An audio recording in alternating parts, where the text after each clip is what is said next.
Neat ಪ್ರಶ್ನೆ ಪತ್ರಿಕೆ ಸೋರಿಕೆ ಪ್ರಕರಣ ಖಂಡಿಸಿ ಪ್ರತಿಭಟನೆಯನ್ನ ಮಾಡಲಾಗ್ತಿರುವಂಥದ್ದು. ಬೆಂಗಳೂರಿನ ಫ್ರೀಡಂ ಪಾರ್ಕ್ನಲ್ಲಿ ರಾಜ್ಯ ಕಾಂಗ್ರೆಸ್ ವತಿಯಿಂದ ಕೂಡ ಪ್ರತಿಭಟನೆ ಮಾಡಲಾಗ್ತಾ ಇದೆ.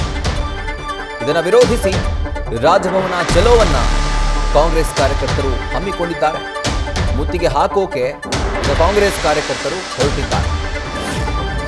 ಮಹಾರಾಣಿ ಕಾಲೇಜ್ ಬಳಿ ಬ್ಯಾರಿಕೇಡ್ಗಳನ್ನು ಹತ್ತಿ ಕೆಲ ಕಾಲ ಹೈ ಡ್ರಾಮವೇ ಅಲ್ಲಿ ಸೃಷ್ಟಿಯಾಗಿದೆ. ಇವತ್ತು ರಾಜ್ಯದಲ್ಲೂ ಕೂಡ ನೀಟ್ ಪ್ರಶ್ನೆ ಪತ್ರಿಕೆ ಸೋರಿಕೆ ಪ್ರಕರಣಕ್ಕೆ ಸಂಬಂಧಪಟ್ಟಂತೆ ಇದನ್ನು ಖಂಡಿಸಿ ಇದರ ವಿರುದ್ಧ ಸೂಕ್ತ ಕ್ರಮ ಆಗಬೇಕು, ಕೇಂದ್ರ ಸಚಿವರು ರಾಜೀನಾಮೆ ಸಲ್ಲಿಕೆ ಮಾಡಬೇಕು ಅಂತ ಆಗ್ರಹಿಸಿ ಕಾಂಗ್ರೆಸ್ ಕಾರ್ಯಕರ್ತರು ಕೂಡ ಬೆಂಗಳೂರಿನ ಫ್ರೀಡಂ ಪಾರ್ಕ್ನಲ್ಲಿ ಪ್ರತಿಭಟನೆಯನ್ನ ಮಾಡ್ತಾ ಇದ್ದಾರೆ.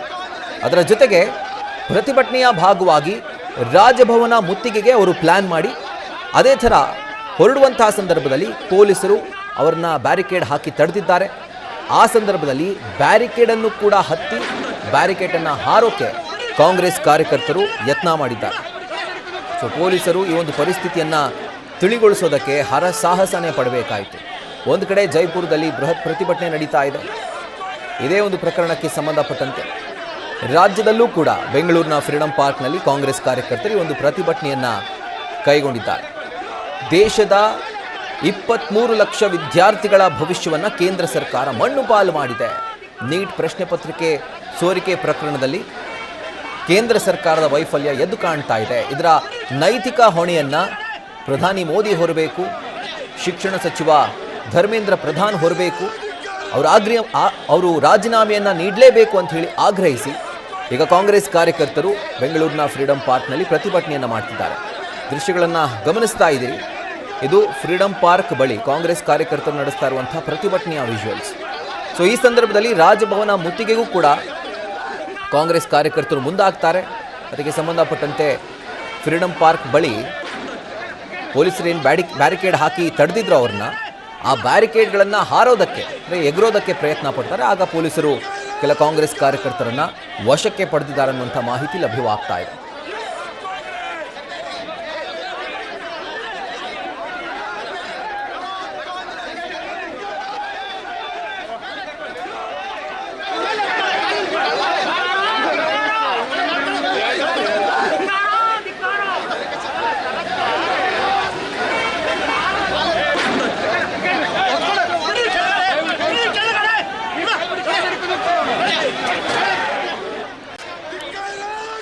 ಸೊ ಇವತ್ತು ನೀಟ್ ಪ್ರಶ್ನೆ ಪತ್ರಿಕೆ ಸೋರಿಕೆ ಪ್ರಕರಣಕ್ಕೆ ಸಂಬಂಧಪಟ್ಟಂತೆ ಆದಂಥ 2 ಪ್ರಮುಖ ಪ್ರತಿಭಟನೆಗಳನ್ನು ನೀವು ಗಮನಿಸ್ತಾ ಇದ್ದೀರಿ.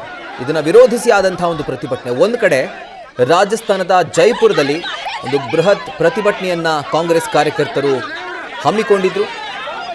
ಆ್ಯಂಡ್ ಅದು ತುಂಬ ದೊಡ್ಡ ಮಟ್ಟದಲ್ಲಿ ಸದ್ದು ಮಾಡ್ತಾ ಇದೆ. ಪೊಲೀಸರು ಪ್ರತಿಭಟನಾಕಾರರನ್ನು ಕಂಟ್ರೋಲ್ ಮಾಡಲಿಕ್ಕೆ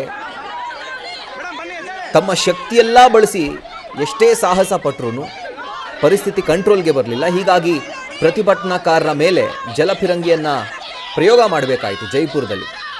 ಮತ್ತೊಂದು ಕಡೆ ರಾಜ್ಯ ಕಾಂಗ್ರೆಸ್ ವತಿಯಿಂದ ಕೇಂದ್ರ ಸರ್ಕಾರದ ವಿರುದ್ಧ ಈ ಒಂದು ಪ್ರತಿಭಟನೆಯನ್ನು ಬೆಂಗಳೂರಿನ ಫ್ರೀಡಂ ಪಾರ್ಕ್ನಲ್ಲಿ ನಡೆಸಲಾಗ್ತಾ ಇದೆ. ಇದು ಕೂಡ ನೀಟ್ ಪ್ರಶ್ನೆ ಪತ್ರಿಕೆ ಸೋರಿಕೆ ಪ್ರಕರಣಕ್ಕೆ ಸಂಬಂಧಪಟ್ಟಂತೆ ಕೇಂದ್ರ ಸಚಿವ ಅಂದರೆ ಕೇಂದ್ರ ಶಿಕ್ಷಣ ಸಚಿವ ಧರ್ಮೇಂದ್ರ ಪ್ರಧಾನ್ ರಾಜೀನಾಮೆಯನ್ನು ಕೊಡಬೇಕು, ರಾಜೀನಾಮೆ ನೀಡಬೇಕು ಅಂತ ಆಗ್ರಹಿಸಿ ಹಾಗೂ ಕೇಂದ್ರ ಸರ್ಕಾರ ಈ ಪ್ರಶ್ನೆ ಪತ್ರಿಕೆ ಸೋರಿಕೆ ಪ್ರಕರಣ ಏನಿದೆ ಇದರ ನೈತಿಕ ಹೊಣೆಯನ್ನು ಹೊತ್ತು ಅವರ ರಾಜೀನಾಮೆಯನ್ನು ಪಡಿಬೇಕು, ಪ್ರಧಾನಿ ಮೋದಿಯವರು ರಾಜೀನಾಮೆ ಪಡೆಯೋದಕ್ಕೆ ಮುಂದಾಗಬೇಕು ಅಂತ ಆಗ್ರಹಿಸಿ ಕಾಂಗ್ರೆಸ್ ಕಾರ್ಯಕರ್ತರು ಒಂದು ಪ್ರತಿಭಟನೆಯನ್ನು ಬೆಂಗಳೂರಿನಲ್ಲೂ ಕೂಡ ಮಾಡ್ತಿದ್ದಾರೆ.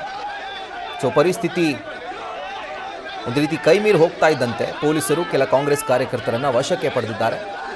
ರಾಜಭವನ ಚಲೋಗೆ ಪ್ರತಿಭಟನಾಕಾರರು ಮುಂದಾಗಿದ್ದರು ಬೆಂಗಳೂರಿನಲ್ಲಿ. ಅಂದರೆ ಪೊಲೀಸರು ಅವರನ್ನು ಫ್ರೀಡಂ ಪಾರ್ಕ್ ಬಳಿಯೇ ಬ್ಯಾರಿಕೇಡ್ಗಳನ್ನು ಅಳವಡಿಸಿ ತಡೆದಿದ್ದಾರೆ. ಆ ಸಂದರ್ಭದಲ್ಲಿ ಹೈ ಡ್ರಾಮವನ್ನು ಸೃಷ್ಟಿ ಮಾಡೋದಕ್ಕೆ ಕಾಂಗ್ರೆಸ್ ಕಾರ್ಯಕರ್ತರು ಪ್ಲಾನ್ ಮಾಡಿದರು, ಮುಂದಾಗಿದ್ದರು. ಬ್ಯಾರಿಕೇಡ್ಗಳನ್ನು ಹಾರಿ ನಂತರ ಇನ್ನಷ್ಟು ಉದ್ವಿಗ್ನತೆ ಕಡೆ ಯಾವಾಗ ಪರಿಸ್ಥಿತಿ ಜಾರ್ತಾ ಇದೆ ಅನ್ನೋದು ಗೊತ್ತಾಯಿತು, ಆಗ ಯಾರೆಲ್ಲ ಕಾರ್ಯಕರ್ತರು ಬ್ಯಾರಿಕೇಡನ್ನು ಹಾರಿ ಬಂದರೋ ಅವರನ್ನು ಪೊಲೀಸರು ವಶಕ್ಕೆ ಪಡೆದಿದ್ದಾರೆ. ಜೊತೆಗೆ ಈಗ ಸದ್ಯಕ್ಕೆ ಪರಿಸ್ಥಿತಿ ಕಂಟ್ರೋಲ್ನಲ್ಲಿದೆ ಅನ್ನುವಂಥ ಮಾಹಿತಿ ಲಭ್ಯವಾಗ್ತಾ ಇದೆ. ನ್ಯೂಸ್ ಫಸ್ಟ್ ನಿರ್ಭೀತಿಯಿಂದ ನಿಮ್ಮ ಪರವಾಗಿ.